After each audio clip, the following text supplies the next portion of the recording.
Je ne veux pas te faire peur ou quoi que ce soit, mais sache que chaque seconde, ton corps crée 25 millions de nouvelles cellules. Je vais faire le calcul pour toi. Cela veut dire qu'en 15 secondes environ, tu auras produit plus de cellules qu'il n'y a de personnes aux États-Unis. Pense à cela la prochaine fois que tu auras l'impression de ne pas avoir été assez productif. Il ne représente peut-être que 2% de notre masse corporelle, mais notre cerveau absorbe 20% de notre apport en sang et en oxygène. Notre cerveau peut aussi produire suffisamment d'énergie pour alimenter une ampoule électrique, du moins lorsque nous sommes éveillés. T'es-tu déjà demandé quel est le plus grand organe humain? C'est ta peau. Et c'est sur la paume de tes mains et la plante de tes pieds qu'elle est la plus épaisse. Je sais, je déteste aussi faire la poussière, mais tu es en partie responsable de cette pellicule de saleté sur ton écran de télévision. Eh oui. Les êtres humains perdent environ 600 000 particules de peau en 1 heure. Et le plus gros de la poussière qu'il y a chez toi est en fait composé. Tiens toi aussi, une belle couche. De nos jours, on considère plutôt ça comme une marque de beauté. Mais la raison pour laquelle les gens naissent avec ce qu'on nomme un arc de Cupidon est en fait assez fascinante. Comme nos traits commencent à se développer avant même notre naissance, il semble que l'arc de Cupidon soit en fait l'endroit où notre visage, se clôt, où les côtés droit et gauche se réunissent. Chez les humains, ce n'est peut-être pas si évident, mais si tu regardes le museau de ton chien, tu verras qu'il y a une ligne verticale, toute droite, juste en dessous des narines. Oui, les chiens possèdent eux aussi leur arc de Cupidon. Savais-tu que tu es né avec plus d'os que tu n'en as aujourd'hui? À la naissance, nous avons environ 300 os.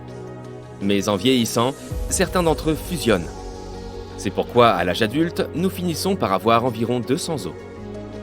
Bien que tes dents fassent en principe partie de ton squelette, ce ne sont pas vraiment des os.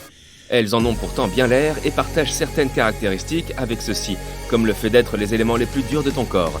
Mais pourquoi cette idée reçue? Principalement parce que les dents et les os contiennent tous deux du calcium. Pour être un peu plus précis, environ 99% du calcium de notre corps se trouve dans nos os et nos dents. Le reste se trouve dans notre sang. Alors qu'est-ce qui les différencie, te demandes-tu? Eh bien, c'est une question de régénération et évidemment de soins. Tes os peuvent se réparer et se guérir eux-mêmes, mais tes dents ne sont pas capables de le faire. Voilà pourquoi nous avons des dentistes.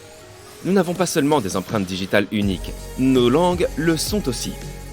Des recherches ont montré que les quelques 10 000 papilles gustatives qui la recouvrent sont disposées selon un schéma unique, spécifique à chaque individu. Environ 80% de ce que tu crois être le goût d'une chose est en fait son odeur. La combinaison du goût et de l'odeur est ce que nous appelons la saveur. C'est probablement parce que notre odorat est environ 10 000 fois plus puissant que notre sens du goût. La prochaine fois que tu écouteras ta chanson préférée, essaie de prêter attention au battement de ton cœur. Tu entends ça? Oui, c'est vrai, quand tu écoutes de la musique, les battements de ton cœur se synchronisent avec le rythme de la chanson. Et en parlant de ton cœur, des fois que tu te poses la question, quand il est en bonne santé, il bat en moyenne 75 fois par minute. Cela signifie qu'au cours d'une année, un cœur humain peut pomper suffisamment de sang pour remplir une piscine olympique. Ce qui est encore plus fascinant, c'est que si tu reliais tous tes vaisseaux sanguins bout à bout, tu serais capable de faire 4 fois le tour de la Terre. Mais cela ferait vraiment mal, alors n'essaye pas. Nous sommes la seule espèce sur Terre à avoir un menton. Ce sujet fait encore l'objet de débats dans la communauté scientifique, mais l'une des raisons semble être que le menton rendrait nos mâchoires plus fortes. Au fur et à mesure que les humains ont évolué, leurs dents et les muscles de leurs mâchoires sont devenus de plus en plus petits. Ils avaient donc besoin de quelque chose pour les aider à augmenter la puissance de leur mâchoire. La partie transparente de ton œil s'appelle la cornée, et elle favorise le passage de la lumière. C'est aussi la seule partie de ton cœur qui ne soit pas reliée à ton système sanguin. Pourquoi? Parce qu'elle est conçue pour obtenir l'oxygène dont elle a besoin directement de l'air environnant. Si tu retirais toute la graisse présente dans un corps humain sain, cela suffirait à fabriquer 7 barres de savon. Nous produisons également suffisamment de salive au cours de notre vie pour remplir 2 piscines. Alors, on pique une tête? Est-ce que tu connais la quantité de nourriture que tu ingurgites au cours d'une vie entière? Je vais t'épargner les calculs. Une personne de taille moyenne mange près de 33 tonnes de nourriture de sa naissance à sa mort. À quoi comparer cela pour se faire une idée?